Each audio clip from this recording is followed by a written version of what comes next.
दिल्ली के पास एक छोटे से गांव में बनी एक पुरानी हवेली में रहते थे हरि प्रसाद जी। उनकी पत्नी सावित्री, इकलौता बेटा अंशुमन और हरि प्रसाद जी की छोटी बहन सरोज, यानी अंशुमन की छोटी बुआ। सरोज की उम्र अब 40 के करीब पहुंच चुकी थी, पर चेहरा ऐसे कि गांव की जवान लड़कियां भी जलें। गेहुआ रंग, पर इतना साफ कि दूर से चांदनी लगे। आंखें बादाम जैसी, काजल की एक मोटी रेखा और होंठ हमेशा हल्के गुलाबी। लंबे घने बाल जो कमर से भी नीचे तक जाते थे।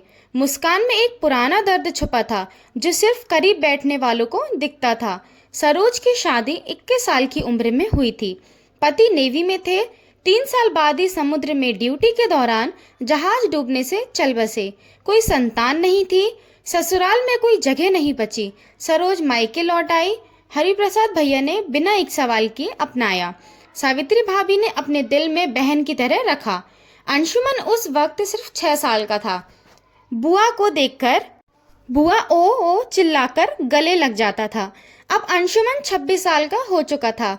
आईआईटी से पढ़ाई की, फिर 2 साल बेंगलोर में नौकरी की, पर पिता की तबीयत खराब देखकर गांव लौट आया। अब घर के पुराने आम के बाग को आधुनिक फार्म हाउस में बदल रहा था। कद लंबा, कंधे चौड़े, आंखों में एक गजब की चमक। गांव की लड़कियां उसकी एक झलक के लिए मंदिर के रास्ते पर घंटों खड़ी रहती। वो बुआ को माँ से भी ऊपर रखता था। उनकी खामोशी, उनकी उदासी उसे सालों से चुभती थी। सरोज का मन अब भी खाली था। रातें लंबी थी। कोई नहीं था जो उनकी छोटी छोटी बातें सुने, उनकी अनकही आहें समझे। वो रिश्ते की मर्यादा में बंधी रहती, पर दिल में एक कोना था जो कहता था, काश कोई अपना सा होता। एक वैसाख की दोपहर, गांव में लू चल रही थी। हवेली की मोटी दीवारों के अंदर ठंडक थी। सब खाना खाकर सो रहे थे। हरिप्रसाद जी दवा लेकर लेट गए थे। सावित्री भाभी रसोई साफ करके विश्राम कर रही थी। अंशुमन फार्म हाउस से जल्दी लौट आया। बुआ अपनी कोठरी में थी जो हवेली के पीछे बनी थी। कोठरी बड़ी थी।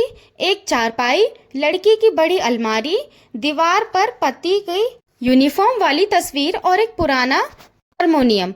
सरोज चारपाई पर बैठी एक पुराने लकड़ी का बक्सा खोलकर पुरानी चिट्ठियां पढ़ रही थी।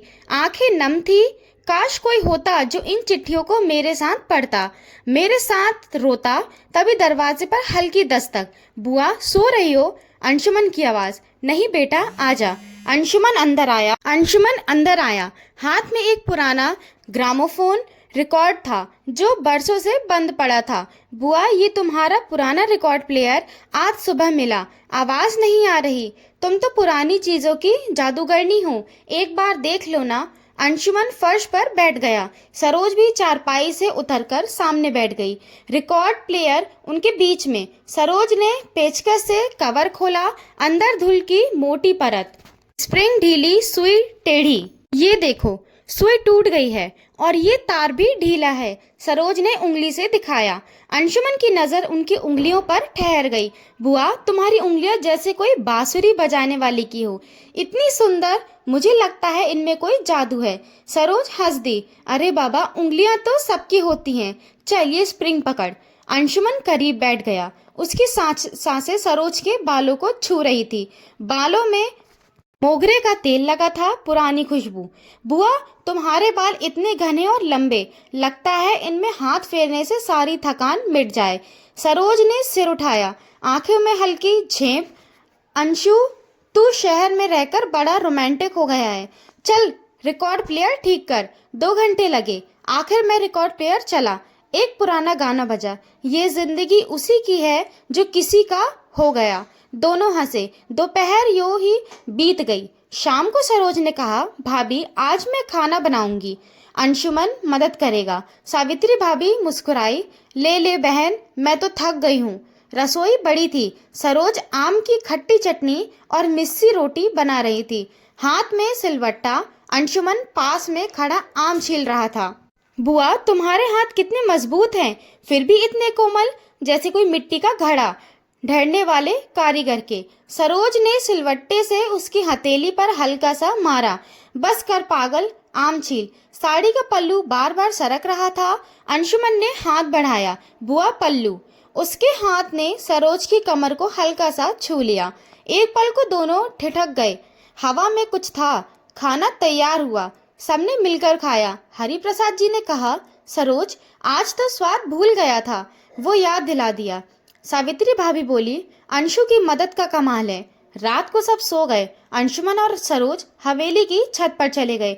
पुरानी छत, चारों तरफ आम के पेड़, चांद पूरा था।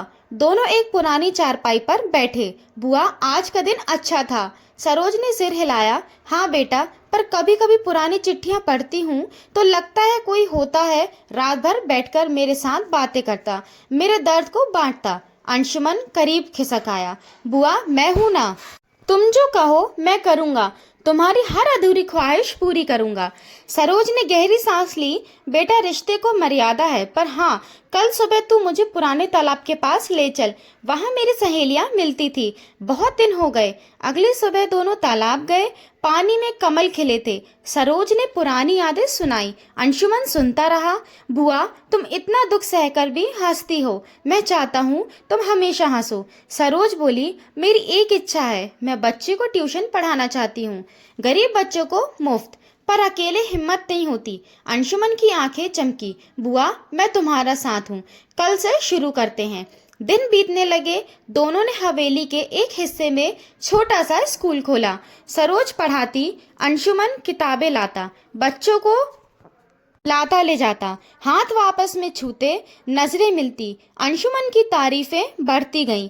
सरोज रोकती, पर मन में एक हल्की सी हलचल होती। एक शाम आंगन में बैठे थे। अंशुमन ने कहा, बुआ, मैं तुमसे कुछ कहना चाहता हूँ।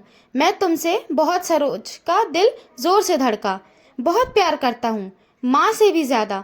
तुम्हारा अकेलापन देखकर जी नहीं लगता, इसलिए मैंने तुम्हारे लिए एक रिश्ता देखा है। मेरे आईआईटी के प्रोफेसर साहब के भाई साहब, रिटायर्ड कर्नल विदुर, बहुत अच्छे इंसान, तुम्हें राजकुमारी की तरह रखेंगे, तुम्हारे सारे सपने पूरे करेंगे। सरोज की आंखों से आंसू बह निकले। अंशु, तूने मेरे लिए इतना सोचा? मैं तो सोच रही थी कि तू। अंशुमन मुस्कुराया। बुआ, हमारा रिश्ता सदा पवित्र रहेगा, मैं तो बस तुम्हारी खुशी चाहता हूँ। रिश्ता पक्का हुआ। सरोज की दूसरी शादी हुई।